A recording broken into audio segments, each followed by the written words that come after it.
He regrets it, but in classic Trump style, he is able to do one thing super well, and that is seize press attention. And he has done that. He has gotten everybody talking about this business of the wardrobe malfunction.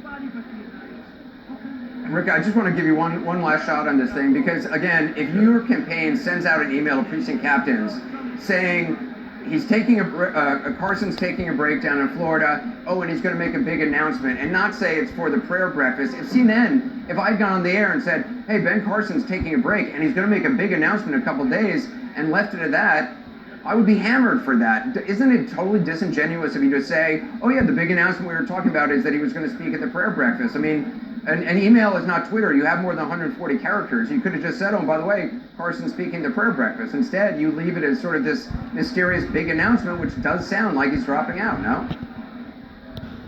You know what I'm amazed by, Anderson, is that the story here is Ben Carson, instead of going to New Hampshire or South Carolina, went to Florida and Washington, D.C.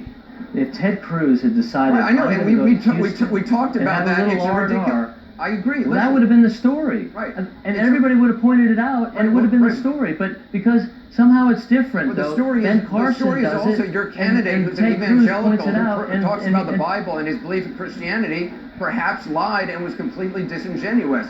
That's also a story, and so that's why we're asking about it. I mean, that's what the accusation Let's be clear. is. The point is, when you don't immediately leave Iowa and go to New Hampshire and South Carolina, you know this.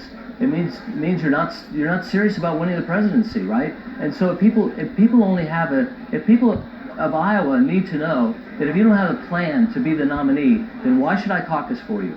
He didn't have a plan to be the nominee because he decided he was going to go to Florida and D.C., not New Hampshire and South Carolina. You know that. Everybody in the business, every practitioner knows that. Well, look, he's been on a book tour for weeks. I mean, so we've all talked about that, but we got to leave there because frankly we're so over time. Rick Tyler, it's always good to have you on. Jeffrey Lord, Monique Sharon as well. Just ahead, Marco Rubio weighs in.